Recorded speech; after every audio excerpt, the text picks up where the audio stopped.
Jangan lupa subscribe YouTube channel Official iNews dan nyalakan loncengnya.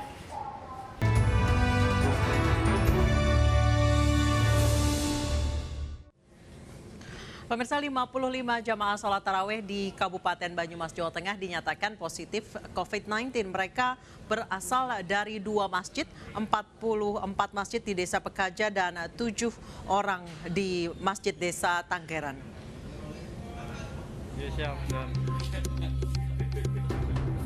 Sejumlah petugas gugus COVID-19 ini mendatangi Desa Pekaja, Kecamatan Kalibagor, Kabupaten Banyumas. Pasalnya, di desa ini ada sebanyak 44 jemaah sholat tarawih dinyatakan positif COVID-19. Selain di Desa Pekaja, 7 orang jemaah sholat tarawih juga dinyatakan positif COVID di Desa Tanggeran.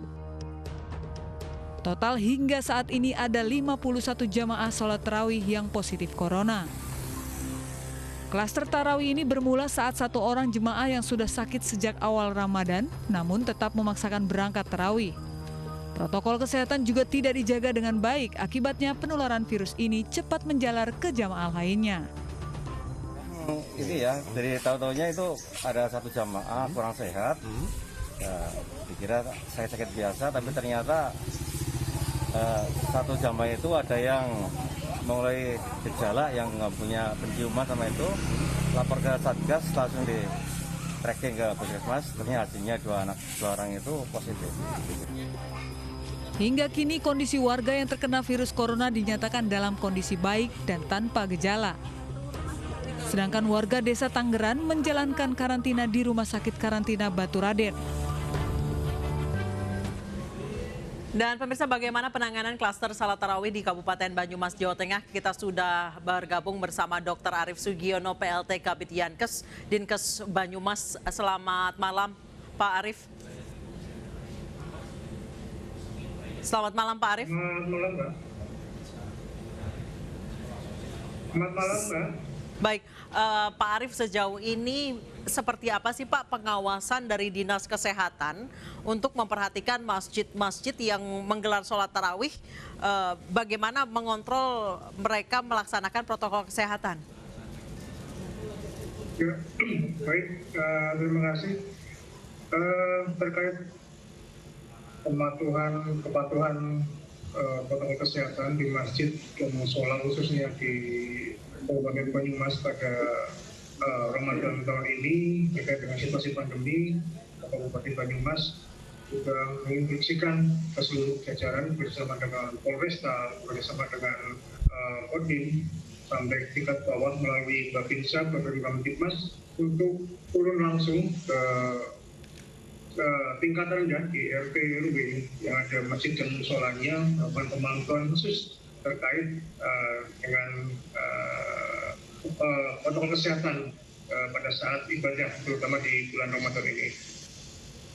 Baik, Pak. Termasuk juga melibatkan memanfaatkan Satgas RT dan Satgas RW di bawah langsung Pak Kades, Pak Lurah, dan Pak Camat di wilayah. Baik, Pak Arief, ini 2 masjid ini adalah bukti memang dari pemerintah Banyumas ini kecolongan. Dari 1 orang bisa menjadi 55 orang. Dan 55 orang ini dari 2 masjid yang asal muasalnya sama, ada 1 penderita COVID-19 yang sudah sakit namun berhasil lolos masuk masjid karena tidak ada penerapan protokol kesehatan yang ketat. Sejauh ini pengawasan dari Dinkes sendiri seperti apa, Pak? Kami tidak henti-hentinya melalui puskesmas setempat di semua puskesmas yang ada di wilayah Kabupaten Banyumas, karena jujur dengan euforia masyarakat ketika 1 tahun yang lalu Ramadan dan situasi Lebaran yang berbeda dengan tahun ini, ketika kasus mungkin sudah dianggap menurun sehingga ada sedikit euforia, kelengahan di masyarakat, sehingga ada sedikit abai terkait dengan protokol kesehatan. Baik, Pak Arief, diperbolehkannya kembali mengadakan sholat tarawih berjamaah di masjid adalah bagian dari pemerintah menghargai kerinduan masyarakat, euforia masyarakat untuk menjalani bulan Ramadan. Namun jika kasusnya sudah seperti ini, Pak, bagaimana? Harus ditutup lagi atau bagaimana? Saya kira ketika pandemi sudah berjalan 1 tahun lebih, yang kita dorong adalah semua hal harus seimbang, berjalan dengan baik. Tapi yang paling terpenting adalah penekanan di protokol kesehatan. Jangan sampai sedikit masyarakat abai terkait dengan protokol Iya, kesehatan. Karena senjata Dokter kita Arief, satu. Dokter Arief, ada 55 orang dari 2 masjid yang positif COVID-19 dari klaster sholat tarawih adalah bukti bahwa masyarakat abai menjalankan protokol Iya. kesehatan. Sejauh ini apa yang harus dilakukan, Pak? Yang pertama, tidak henti-hentinya kami selalu menyampaikan terkait dengan pentingnya protokol kesehatan di saat upaya-upaya semaksimal mungkin dilakukan seperti vaksinasi, kemudian 5M, dan upaya-upaya yang lain. Kemudian kami melalui berdasarkan instruksi dari Pak Bupati, kami akan lebih mengetatkan, ya sudah Baik. ketat, akan lebih diperketat lagi. Baik, Dokter Arief, 2 masjid ini Dengan yang protokol menghasilkan kesehatan yang ada. Iya, Dokter Arief, 2 masjid yang menghasilkan 55 orang positif COVID-19 adalah bukti bahwa memang kecolongan. Apakah nanti setiap Satgas akan berjaga di setiap masjid atau bagaimana, Pak? Ada rencana untuk itu atau ditutup untuk sholat tarawih berjamaah karena terbukti sudah kecolongan? Kami mengacu ke ketentuan yang ada di Inmendagri terkait dengan PPKM Mikro. Artinya untuk daerah-daerah yang memiliki zona hijau yang tidak merah bisa melaksanakan kegiatan baik perekonomian, pendidikan maupun peribadatan sesuai dengan ketentuan yang ada, asal dengan protokol kesehatan. Nah, terkait dengan ini, kami akan lebih memperketat lagi, dan kami akan lebih Ya, baik. Pak Dr. Arief, Anda mengatakan tadi untuk zona hijau. Kalau untuk zona merah seperti apa? Apakah akan ditutup?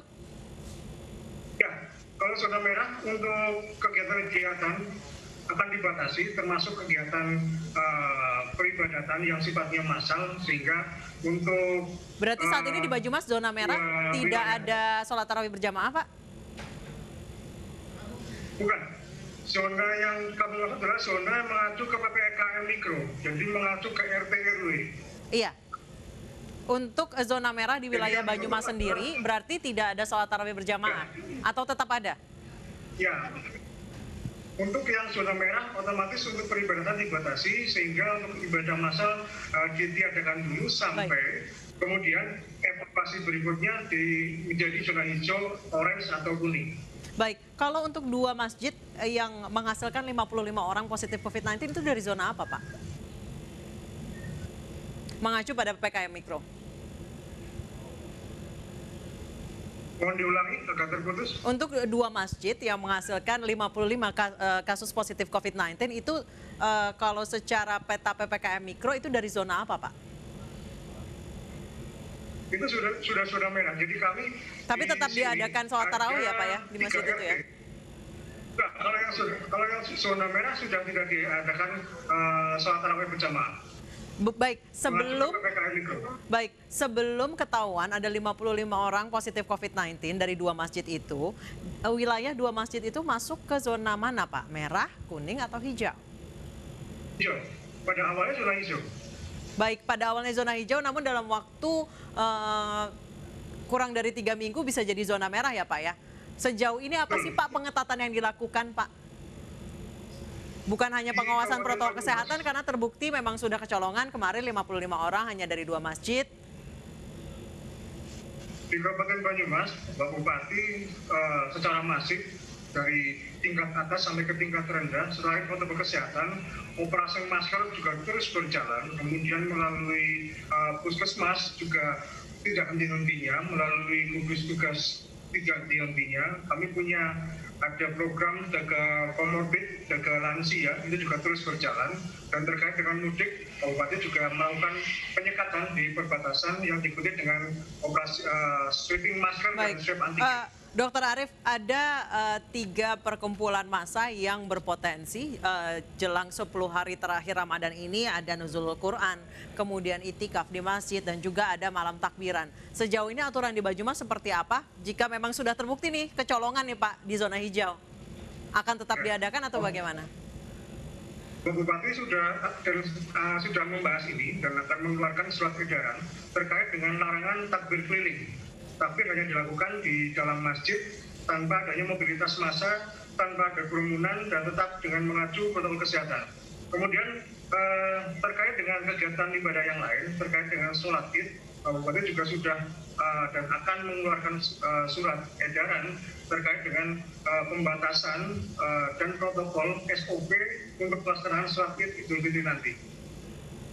Baik, terima kasih Bapak Arief, Dr. Arief telah bergabung bersama kami di iNewsroom. Pemirsa, kehebohan kasus babi ngepet pada beberapa hari lalu hingga hari ini belum usai. Wati, seorang ibu yang viral lantaran menuduh dan seakan dirinya mengetahui siapa orang di balik babi yang diduga jadi-jadian tersebut, diusir warganya dari kampung.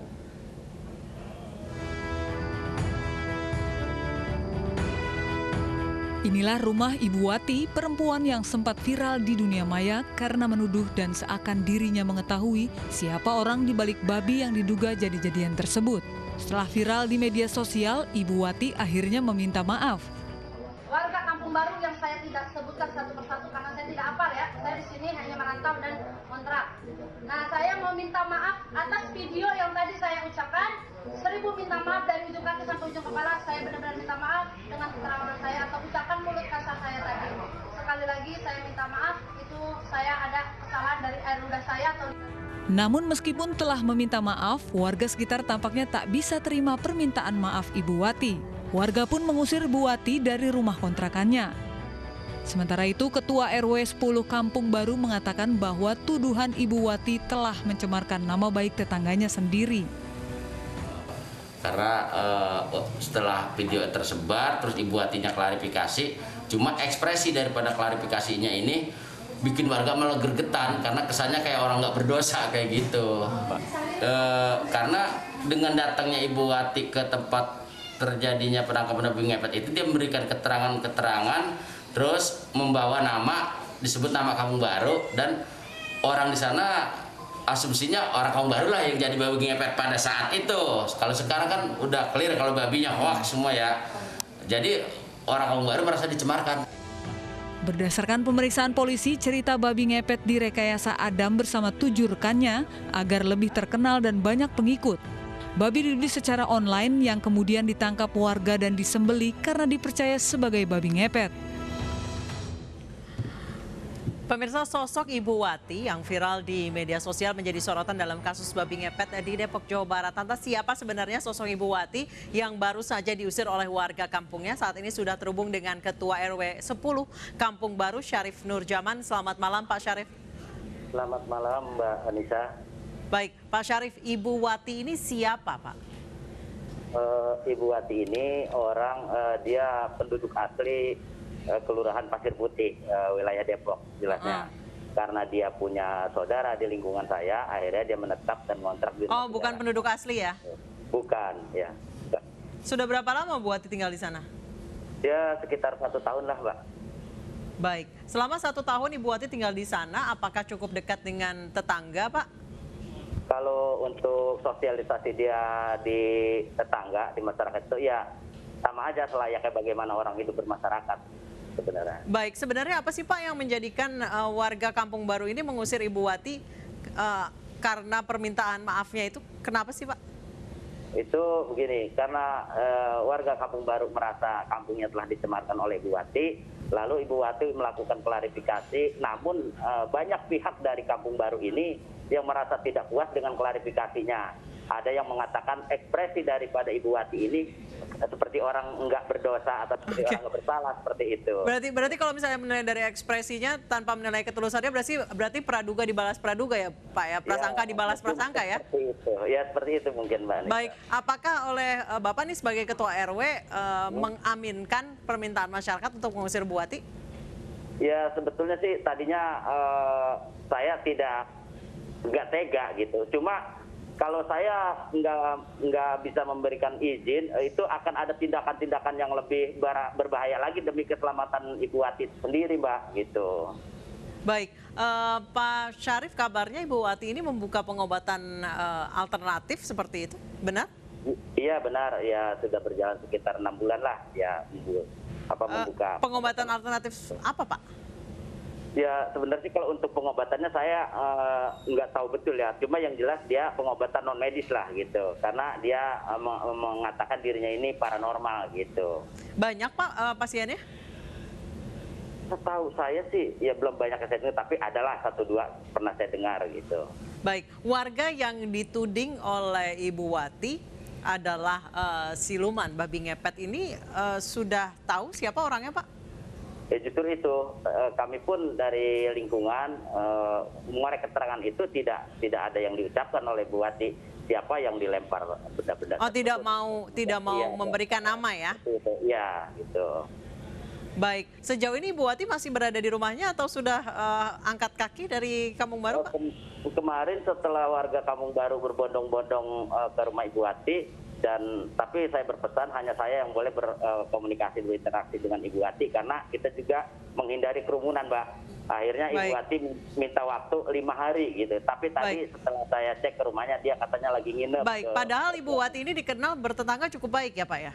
Kalau untuk bertetangga ya baik ya. Baik, bagaimana sih Pak cara mengusirnya? Warga ya banyak lah yang ada yang mau udah yang namanya orang banyak masa ya. Saya juga hampir tidak bisa mengendalikan. Namun saya alhamdulillah masih bisa didengar. Saya coba mediasikan dengan Ibu Wati. Saya sampaikan Ibu Wati warga seperti ini. Lalu Ibu Wati saya berikan sampai warga mintanya Ibu Wati pindah dari sini. Dan Ibu Wati menerima. Cuma itu pun dengan nada kesel juga sih dia sampai kayak orang kesurupan gitu, bahkan mencoba bunuh diri segala. Mencoba bunuh diri, Pak? Iya, betul. Boleh diceritakan, Pak Syarif? Iya, dia setelah orang bubar, dia teriak-teriak, dia banting-banting perabot rumah tangga, segala macam. Begitu saya masuk ke dalam rumah dengan RT, dia udah lagi akan menghujamkan pisau ke perutnya ini, pisau dapur. Tapi alhamdulillah ada saudaranya yang perempuan, lalu diambil pisaunya itu. Gitu. Baik, sejauh ini apakah memang Bu Wati dikenal temperamental? Atau memang berbicara ceplas-ceplos gitu, Pak? Kalau untuk karakternya sepertinya memang temperamental. Kalau bicara itu dia selalu ngegas terus gitu. Kalau bahasa anak sekarang ngegas ya untuk bicara. Baik, bagaimana sih Pak cara warga mengusirnya? Apakah benar katanya tengah malam? Enggak, itu kemarin sekitar jam 3 siang. Jam 3 siang? Iya sore, kemarin. Hari Kamis lah. Jadi Bu Wati saat ini masih berada di rumahnya dan meminta waktu sekitar 5 hari ya Pak ya? Betul, betul. Baik, jika memang perkataan ataupun perbuatan Ibu Wati tidak mengenakan atau menyakitkan hati warga, jangan sampai warga juga menyakitkan Ibu Wati dan praduga dibalas praduga, kecurigaan dibalas kecurigaan, dan kekerasan dibalas kekerasan ya Pak Syarif ya? Betul. Baik, terima kasih Pak Syarif telah bergabung bersama kami di iNewsroom. Pemirsa, perempuan membunuh anak balita tetangga karena curiga suami selingkuh dengan ibu korban. Kami hadirkan informasinya. Usai jeda.